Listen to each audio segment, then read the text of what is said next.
ओम श्री हनुमते नमः। ओम नमः शिवाय। आप सभी का हमारे YouTube चैनल पर हार्दिक स्वागत है। प्रिय भक्तजनों, आज मंगलवार के दिन आइए सुने हनुमान जी की बड़ी ही पावन कथा। तो सबसे पहले आइए सुनते हैं आज की बड़ी ही पावन और दिव्य कथा। इस कहानी को सीता माता कहती थी और श्री राम सुना करते थे।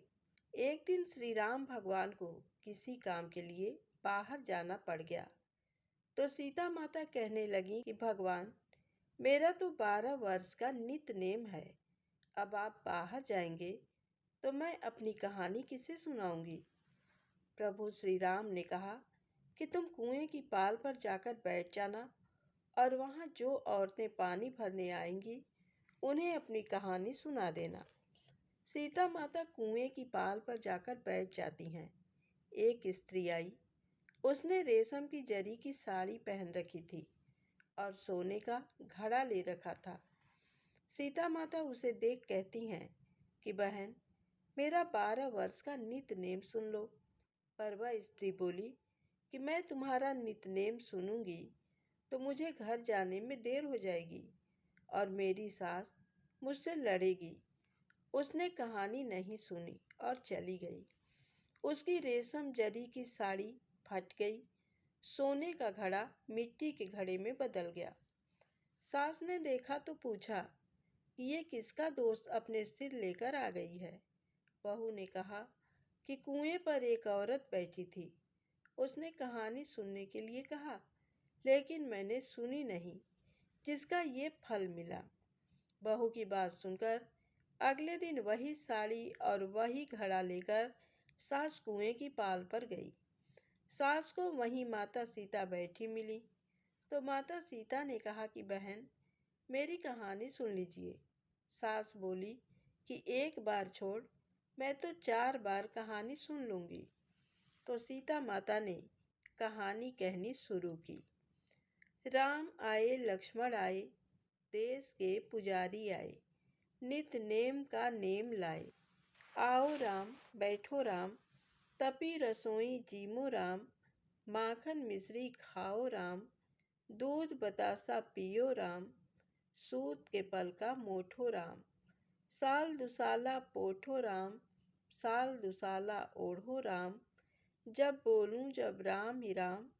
राम संवारे सबके काम, खाली घर भंडार भरेंगे, सबका बेड़ा पार करेंगे। श्री राम जय राम, जय जय राम। सास बोली कि बहन, कहानी तो बहुत अच्छी लगी। कहानी सुनकर सास घर चली गई और उसकी साड़ी फिर से रेशम जरी की बन गई। मिट्टी का घड़ा फिर सोने के घड़े में बदल गया। बहू कहने लगी, सासू माँ, आपने ये सब कैसे किया। सास ने कहा कि बहू, तू दोष लगा के आई थी और मैं अब दोष उतार कर आ रही हूँ। बहू ने फिर पूछा कि वह कुएं वाली स्त्री कौन है। सास बोली कि वे सीता माता थीं। वे पुराने से नया कर देती हैं, खाली घर में भंडार भर देती हैं। वह लक्ष्मी जी का वास घर में कर देती हैं। आदमी की जो भी इच्छा हो उसे पूरा कर देती हैं। बहू बोली कि ऐसी कहानी मुझे भी सुना दो। सास बोली कि ठीक है, तुम भी सुनो। और सास ने कहानी शुरू की। राम आए, लक्ष्मण आए, देश के पुजारी आए, नित नेम का नेम लाए। आओ राम, बैठो राम, तपी रसोई जीमो राम। माखन मिश्री खाओ राम, दूध बतासा पियो राम। साल दुसाला पोठो राम, साल दुसाला ओढ़ो राम। जब बोलूं जब राम ही राम, राम संवारे सबके काम। खाली घर भंडार भरेंगे, सबका बेड़ा पार करेंगे। श्री राम जय राम, जय जय राम। कहानी सुनकर बहू बोली कि कहानी तो बहुत अच्छी है। सास ने कहा कि ठीक है, इस कहानी को रोज कहा करेंगे। अब सास बहू रोज सवेरे उठती, नहाती धोती और पूजा करने के बाद नित्य नेम की सीता माता की कहानी कहती। एक दिन उनके यहाँ एक पड़ोस की औरत आई और बोली कि बहन, जरा सी आँच देना। तो वह बोली कि आँच तो अभी हमने जलाई ही नहीं। तो पड़ोसन ने कहा कि तुम सुबह 4 बजे से उठकर क्या कर रही हो? उन्होंने कहा कि सुबह उठकर हम पूजा करते हैं, फिर सीता माता की नित नेम की कहानी कहते हैं। पड़ोसन ने उनकी बात सुनकर फिर कहा कि सीता माता की कहानी कहने से तुम्हें क्या मिला? वे बोली कि इनकी कहानी कहने से घर में भंडार भर जाते हैं, सारे काम सिद्ध होते हैं, मन की इच्छा भी पूरी होती है। पड़ोसन कहती है कि बहन, ऐसी कहानी तो मुझे भी सुना दो। वह बोली कि ठीक है, तुम भी ये कहानी सुन लो। सारी कहानी सुनने के बाद पड़ोसन कहने लगी, बहन, कहानी तो मुझे बहुत अच्छी लगी। अब वह पड़ोसन भी नित नेम सीता माता की कहानी कहने लगी। कहानी कहने से सीता माता ने पड़ोसन के भी भंडार भर दिए। अब तो पूरे मोहल्ले में नित नेम की कथा चल पड़ी। हर किसी की मनोकामना पूरी होने लगी। हे सीता माता, जैसे आपने उनके भंडार भरे, वैसे ही आप हमारे भी भंडार भरना, कहानी सुनने वाले के भी और कहानी कहने वाले के भी। तो प्रेम से बोलें, श्री राम जय जय राम, सीता माता की जय हो। अब आइए सुनते हैं मंगलवार व्रत की पौराणिक कथा। एक ब्राह्मण दंपति थे। उन्हें संतान सुख प्राप्त नहीं था। इस वजह से दोनों दुखी रहते थे। ब्राह्मण पुत्र प्राप्ति की कामना में हनुमान जी की पूजा करने के लिए वन में चला गया। वहां भक्ति भाव से हनुमान जी की पूजा करने लगा। घर पर उसकी पत्नी भी पुत्र की प्राप्ति के लिए मंगलवार का व्रत करती थी। व्रत के अंत में भोजन बनाकर हनुमान जी को भोग लगाने के बाद ही खुद भोजन करती थी। एक बार किसी कारण से वह भोजन बनाकर हनुमान जी को भोग नहीं लगा पाई। उसने अपने मन में प्रण किया कि अब अगले मंगलवार को हनुमान जी को भोग लगाने के बाद ही भोजन करूंगी। 6 दिन तक भूखे रहने के कारण मंगलवार के दिन वह बेहोश हो गई। हनुमान जी उसकी भक्ति, लगन और निष्ठा देखकर प्रसन्न हो गए। उन्होंने प्रकट होकर दर्शन दिए और कहा, मैं तुमसे बहुत प्रसन्न हूँ। तुम्हें एक सुंदर बालक देता हूँ जो तुम्हारी बहुत सेवा करेगा। हनुमान जी ने बाल रूप में दर्शन दिए और अंतर ध्यान हो गए। सुंदर बालक को पाकर ब्राह्मणी बहुत प्रसन्न हुई। बालक का नाम उसने मंगल रखा। कुछ समय बाद जब ब्राह्मण वन से वापस आया तो बालक देखकर पत्नी से पूछा कि ये बालक कौन है। पत्नी बोली, मंगलवार के व्रत से प्रसन्न होकर हनुमान जी ने दर्शन देकर मुझे ये बालक दिया है। ब्राह्मण को विश्वास नहीं हुआ और उसने सोचा कि उसकी पत्नी उससे झूठ बोल रही है और अपना व्यभिचार छुपाना चाहती है। एक दिन ब्राह्मण कुएं पर पानी भरने जा रहा था। ब्राह्मणी ने मंगल को भी साथ ले जाने को कहा। ब्राह्मण मंगल को साथ ले गया। मंगल को नाजायज समझते हुए उसने उसे धकेलकर कुएं में गिरा दिया। पानी लेकर घर आ गया। ब्राह्मणी ने पूछा, मंगल कहाँ है? तो ब्राह्मण कुछ बोलता इससे पहले मंगल मुस्कुराता हुआ घर में घुसा। ये देखकर ब्राह्मण आश्चर्य में पड़ गया। रात को सपने में ब्राह्मण ने हनुमान जी को देखा। वे कह रहे थे कि ये बालक मैंने दिया है। तुम्हारा पत्नी पर शक करना उचित नहीं है। वह पतिव्रता स्त्री है। ब्राह्मण सच जानकर खुश हुआ और शर्मिंदा भी हुआ। इसके बाद ब्राह्मण दंपति हर मंगलवार का व्रत निष्ठा और भक्ति के साथ करते हुए आनंद पूर्वक जीवन जीने लगे। अतः जो व्यक्ति मंगलवार का व्रत रखता है और मंगलवार के व्रत की कथा पढ़ता या सुनता है तो हनुमान जी की कृपा से उसे सर्व सुख प्राप्त होते हैं। तो प्रेम से बोले, हनुमान जी महाराज की जय हो। अब आइए सुने भगवान से भी बड़ा उनका नाम, राजा सुगंध की पौराणिक कथा। नारद जी बड़े लीला बिहारी हैं। वे हर लीला भगवान के नाम, महिमा, गुण और सरला गति की महिमा को पुष्ट करने के लिए ही प्रकट करते हैं। वे स्वयं भगवान का साक्षात स्वरूप हैं। एक बार की बात है, सुगंध नामक एक राजा था। वह बड़ा प्रतापी था।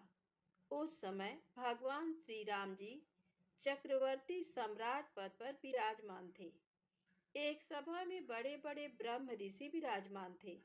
नारद जी सुगंध जी को सभा के बाहर मिल गए।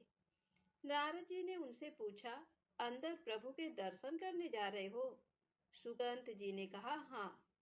नारद जी बोले, वहां बहुत से ब्रह्म ऋषि बैठे हैं, सबको प्रणाम भी करोगे? तो सुगंध जी ने कहा, हाँ, मर्यादा है संतों को प्रणाम करने की। तब नारद जी बोले, विश्वामित्र जी को भी प्रणाम करोगे? तो राजा सुगंध बोले, हाँ, वे तो ब्रह्म ऋषि हैं। नारद जी बोले, ब्रह्म ऋषि कहाँ हैं? वे तो क्षत्रिय कुल में कौशिक वंश में प्रकट हुए हैं। सुगंध बोले, हाँ, पर उन्होंने तपस्या से ब्रह्म पद प्राप्त किया है। इस पर नारद जी बोले, पर मूल में तो क्षत्रिय ही है ना? तो राजा सुगंध बोले, आप कहना क्या चाहते हैं? नारद जी बोले, उन्हें बस ऐसे ही प्रणाम कर लेना, माथा मत रखना, बाकी सब ऋषियों के आगे माथा टेक लेना। इसके बाद सुगंध जी भगवान के दरबार में गए। उन्होंने भगवान को नमन किया, सभी ऋषियों के चरणों में मस्तक रखा। पर जब विश्वामित्र जी के पास पहुंचे तो केवल हाथ जोड़कर प्रणाम किया, माथा नहीं रखा। इस बात का विश्वामित्र जी ने ध्यान तक नहीं दिया।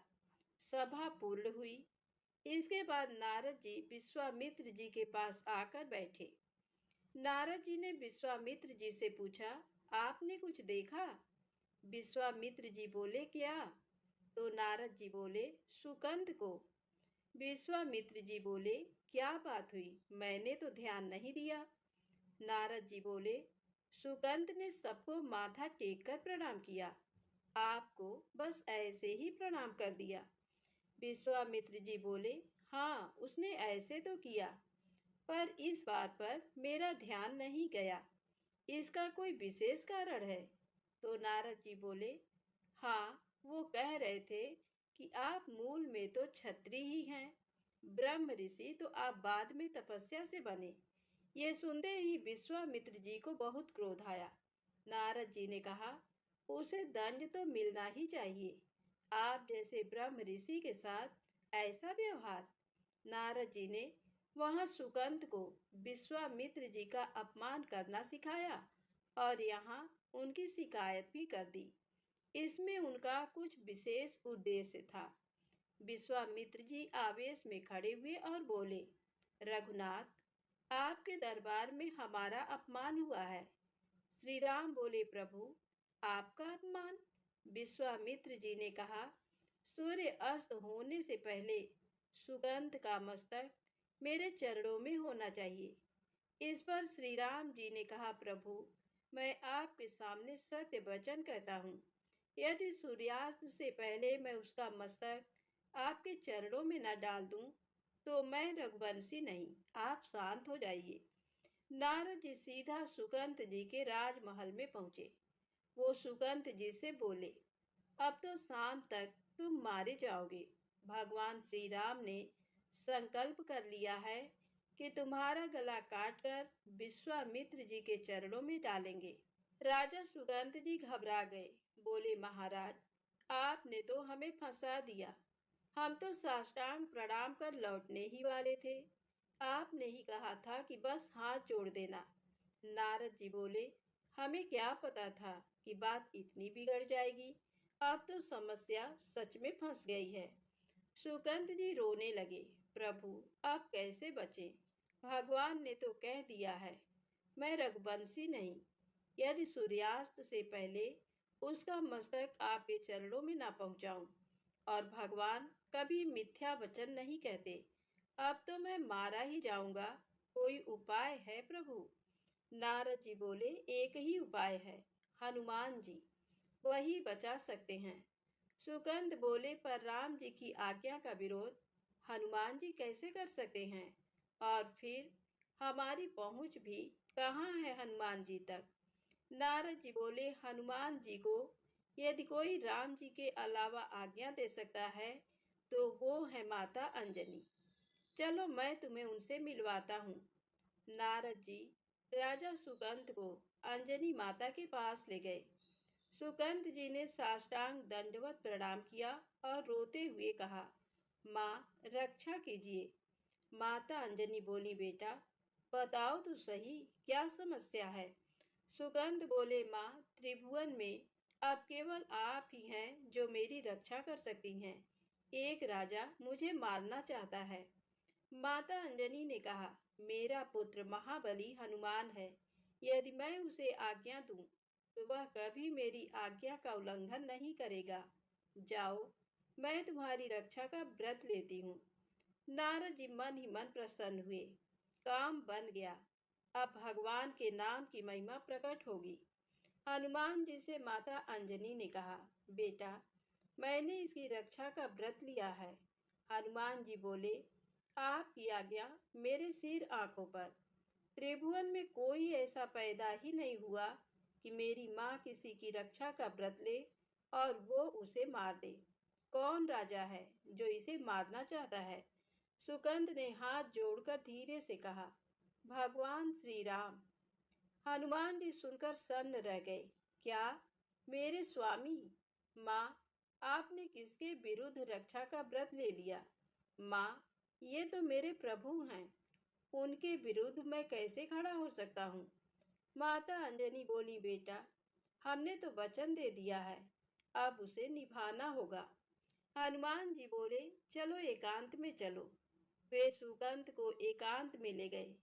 संध्या का समय निकट था, सूर्यास्त होने ही वाला था। हनुमान जी बोले, अब बस एक उपाय है। तुझे अपनी हर श्वास में राम नाम जपना होगा। जहाँ राम नाम रुका वहीं भगवान का बाण तुझे समाप्त कर देगा। पर यदि तेरी हर श्वास में राम नाम चलता रहा तो तू बच जाएगा। तो बस सीता राम सीता राम सीता राम यही जपता रहा। ये क्रम कभी टूटना नहीं चाहिए। यदि बीच में जरा भी अंतर पड़ा तो प्रभु का अमोघ बाण तुझे काट देगा। अब तू चिंता मत कर, बैठ जा और नाम जप शुरू कर दे। सुकंद बैठ गए और जपने लगे, सीता राम सीता राम सीता राम। हनुमान जी महाराज ने करताल उठाई और वो भी प्रभु का नाम जपने लगे और उनके आसपास नृत्य करने लगे। उधर भगवान श्री राम ने अमोघ बाण का संधान किया। बाण छोड़ा और वह तीव्र वेग से चला। लेकिन जहां हनुमान जी महाराज और सुकंत नाम जप कर रहे थे, वहां पहुंचकर बाण रुक गया। उसने उन दोनों की परिक्रमा की और वापस लौट गया। भगवान श्री राम चकित रह गए। आज तक ऐसा कभी नहीं हुआ। अमोघ बाण बिना लक्ष्य को बेधे वापस कैसे आ गया। वे आश्चर्य से बोले, त्रिभुवन में ऐसा कौन है जिससे मेरा बाण टकराकर लौट आया। उन्होंने लक्ष्मण जी से कहा, जहाँ सुगंध है वहां तुरंत जाओ। देखो वहां ऐसा क्या हो गया कि बाण ने उसका गला नहीं काटा। लक्ष्मण जी वहां पहुंचे और जो दृश्य देखा वो अद्भुत था। हनुमान जी की आंखों में आंसू थे। वे प्रेम में डूबे चारों ओर घूमते हुए नाम संकीर्तन कर रहे थे, सीता राम सीता राम सीता राम। सुकंद भी समाधि में लीन थे। लक्ष्मण जी का भी हृदय पिघल गया। वे भी वहां बैठ गए और तालियां बजाते हुए जपने लगे, सीता राम सीता राम। इधर भगवान श्री राम ने ध्यान किया। बाण तो वापस आ गया और अब लक्ष्मण भी नहीं लौटे और ना ही उनकी कोई सूचना आई। वहां कुछ तो विशेष चल रहा है। विश्वामित्र जी ने कहा, आपने संकल्प लिया था कि संध्या से पहले इसका शीश काट कर लाएंगे। भगवान श्री राम ने विनम्रता से कहा, गुरुदेव कृपया धैर्य रखें, मैं स्वयं जाता हूँ। ये सुनकर विश्वामित्र जी बोले, तो मैं भी साथ चलूंगा, देखूंगा तुम क्या निर्णय लेते हो। साथ में सभी ब्रह्मर्षि और देवर्षि नारद जी भी बीड़ा लिए चल पड़े। भगवान श्री राम वहां पहुंचे। जो दृश्य देखा वह अद्भुत था। सुकंद प्रभु श्री राम का नाम जप रहे थे। हनुमान जी करताल लेकर कीर्तन कर रहे थे, सीताराम सीताराम सीताराम। उनके साथ लक्ष्मण जी भी कीर्तन में लीन थे। भगवान श्री राम की आंखों में करुणा झलक उठी। अब मुझे समझ आया, प्रभु बोले, जिसके गले में निरंतर मेरा नाम चल रहा हो, वहां मेरा अमोघ बाण भी छेदन नहीं कर सकता। श्री राम ने विश्वामित्र जी से कहा, गुरुदेव, आपने आज्ञा दी थी कि इसका शीश लाना है, लेकिन ये नहीं कहा था कि काट कर ही लाना है। श्री राम ने सुगंध से कहा, रखो अपना मस्तक विश्वामित्र जी के चरणों में। विश्वामित्र जी प्रसन्न हो गए। नारद जी मुस्कुराए और बोले, प्रभु, ना तो राजा सुगंध का दोष है और ना ही विश्वामित्र जी का। मैं बस ये दिखाना चाहता था कि आपके अमोघ बाण से भी अधिक शक्तिशाली आपका नाम है।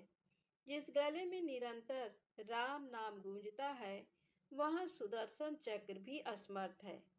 नाम जापक एक अमोघ शक्ति से संपन्न हो जाता है। आप नाम जप शुरू करें। कुछ दिन नाम जपने के बाद अगर आपके जीवन में विपत्तियां आने लगें तो हारना मत। ये आपके पुराने कर्मों का हिसाब हो सकता है। चाहे जितनी विपत्तियां आए, अब नाम जप नहीं छूटना चाहिए। उन विपत्तियों का कोई प्रभाव आप पर नहीं पड़ेगा।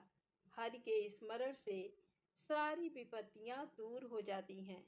तो प्रेम से बोले, हनुमान जी महाराज की जय हो।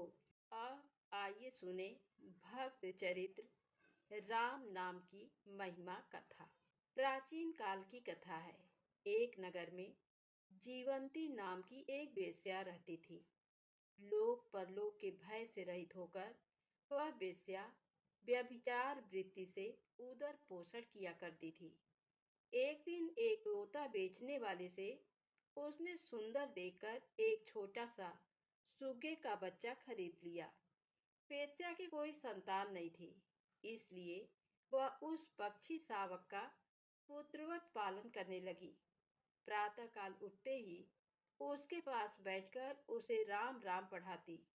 जब वह नहीं बोलता तब उसे अच्छे अच्छे रस भरे फल खाने को देती। सुआ राम राम सीख गया और अभ्यास बस बड़े सुंदर स्वरों से वह रात दिन राम राम बोलने लगा। बेस्या छुट्टी पाते ही उसके पास आकर बैठ जाती और उसी के साथ वह भी राम राम का उच्चारण किया करती। एक दिन एक ही समय दोनों का मृत्यु काल आ गया। राम उच्चारण करते करते दोनों ने प्राण त्याग दिए। सुआ भी पहले का पापी था, अतएव दोनों पापियों को लेने के लिए चंड आदि यमराज के कई दूत हाथों में फांसी और अनेक प्रकार के शस्त्र लिए वहां पहुंचे। इधर विष्णु तुल्य पराक्रमी शंख चक्र गदाधारी भगवान विष्णु के दूत भी आ उपस्थित हुए। उन्होंने यमदूतों से कहा, तुम लोग इन दोनों निष्पाप जीवों को क्यों फांसी में बांध रहे हो? तुम किसके दूत हो? यमदूत ने कहा, हम महाराज सूर्यपुत्र यमराज के किंकर हैं। इन दोनों पापात्माओं को यमपुरी में ले जाते हैं। विष्णु दूत क्रोध से हंसकर कहने लगे, इन यमदूतों की बात तो सुनो। क्या भगवान का नाम लेने वाले हरि भक्त भी यमराज से दंड पाने योग्य हैं? दुष्टों का चरित्र कभी उत्तम नहीं होता। वे सर्वदा ही साधुओं से द्वेष रखते हैं। पापी मनुष्य अपने ही समान सबको पापी समझा करते हैं। पुण्यात्मा पुरुषों को सारा जगत निष्पाप दिखता है। धार्मिक पुरुष पुण्यात्माओं के पुण्य चरित्र सुनकर प्रसन्न होते हैं और पापियों को पाप कथा से प्रसन्नता होती है। भगवान की कैसी माया है, पाप से महान पीड़ा होती है। ये समझते हुए भी लोग पाप करने से नहीं चूकते। विष्णु दूतों ने इतना कहकर चक्र से दोनों के बंधन काट दिए। इस पर यमदूतों को बहुत क्रोध आया और वे विष्णु दूतों को ललकार कर बोले, तुम लोग पापियों को लेने आए हो। ये जानकर बड़ा आश्चर्य होता है। यदि तुम लोग बलपूर्वक उन्हें ले जाना चाहते हो तो पहले हमसे युद्ध करो। दोनों पक्ष के दूतों में घोर युद्ध होने लगा। अंत में विष्णु दूतों से पराजित होकर अपने मूर्छित सेनापति चंड को उठाकर हाहाकार करते हुए यमदूत यमपुरी को भाग गए। इधर विष्णु दूतों ने हर्ष के साथ जय ध्वनि करके दोनों को विमान में बैठाया और विष्णु लोक को ले गए। रक्ताक्त कलेवर यमदूत यमराज के सामने जाकर रोने लगे और बोले, हे सूर्यपुत्र महाबाहो, हम आपके आज्ञाकारी सेवकों की विष्णु दूतों ने बहुत ही दुर्गत की है। आपका प्रभुत्व अब कौन मानेगा? ये पराभव हमारा नहीं परंतु आपका है। यमराज ने कहा, हे दूतों, यदि उन्होंने मरते समय राम इन दो अक्षरों का स्मरण किया है तो वे मुझसे कभी दंडनीय नहीं हैं। उस राम नाम के प्रताप से भगवान नारायण उनके प्रभु हो गए। संसार में ऐसा कोई पाप नहीं है जिसका राम नाम स्मरण से नाश ना हो जाए। जो प्रतिदिन भक्ति पूर्वक मधुसूदन का नाम लेते हैं, जो गोविंद केशव हरे जगदीश विष्णु नारायण प्रणत वत्सल और माधव इन नामों का भक्ति पूर्वक सतत उच्चारण करते हैं, जो सदा इस प्रकार कहते हैं, हे लक्ष्मीपते, सकल पाप विनाशकारी श्री कृष्ण मधुसूदन, आप हम लोगों को अपना दास बनाए। वे लोग मुझसे दंड पाने के योग्य नहीं हैं जिनकी जीभ पर दामोदर ईश्वर अमर वृंद सेव्य श्री वासुदेव पुरुषोत्तम और यादव आदि नाम विराजमान रहते हैं। मैं उन लोगों को प्रतिदिन प्रणाम करता हूँ। जगत के एकमात्र स्वामी नारायण मुरारी का महात्म कीर्तन करने में जिन लोगों का अनुराग है, हे वीरों, मैं उनके अधीन हूँ। जो भक्त भगवान विष्णु की पूजा में लगे रहते हैं, जो कपट रहित हो एकादशी का व्रत करते हैं, जो विष्णु चरणामृत को मस्तक पर धारण करते हैं, जो भोग लगाने के बाद प्रसाद ग्रहण करते हैं, जो तुलसी सेवी हैं, जो अपने माता पिता के चरणों को पूजने वाले हैं, जो ब्राह्मणों की पूजा और गुरु की सेवा करते हैं, जो दीन दुखियों के हृदय को सुख पहुँचाते हैं, जो सत्यवादी लोकप्रिय और शरणागत पालक हैं, जो दूसरों के धन को विष के समान समझते हैं, जो अन्न जल भूमि का दान करते हैं, जो प्राणी मात्र के हितैषी हैं, जो बेकारों को आजीविका देते हैं, जो शांत चित्त हैं, जो जाति के सेवक हैं, जो दंभ क्रोध मद मत्सर से रहित हैं, जो पाप दृष्टि से बचे हुए हैं और जो जितेंद्री हैं, उनको मैं प्रणाम करता हूँ। मैं उनके अधीन हूँ। ऐसे लोगों को मैं कभी नरक के लिए नहीं भेजता। ऐसे लोगों की मैं कभी नरक के लिए चर्चा भी नहीं करता। भगवान व्यास ने कहा, यमदूत इस प्रकार यमराज के द्वारा समझाए जाने पर भगवान का महात्म जान गए। भगवान नाम वेद से भी अधिक है। राम मंत्र सब मंत्रों से अधिक महत्व का है। राम नाम का पूरा प्रभाव भगवान महादेव जी ही जानते हैं, अन्य कोई भी देवता नहीं जानते। राम नाम के उच्चारण में कोई श्रम नहीं होता, सुनने में भी बड़ा सुंदर है, तो भी दुष्ट मनुष्य इसका स्मरण नहीं करते।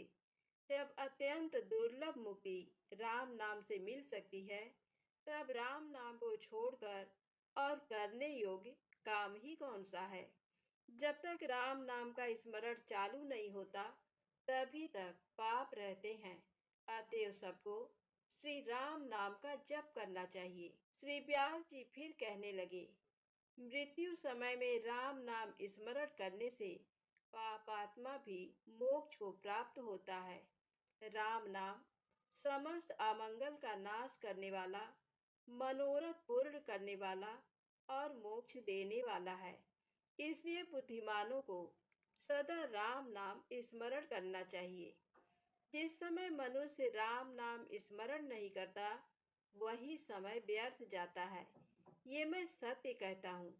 जो रसना राम नाम के रस भेद को जानती है, तत्वदर्शी मुनिगण कहते हैं कि बस वही रसना है। मैं सत्य सत्य और फिर सत्य कहता हूँ कि राम नाम स्मरण करने वाले मनुष्य कभी विषाद को प्राप्त नहीं हो सकते। तो प्रेम से बोलें, श्री राम, जय जय राम।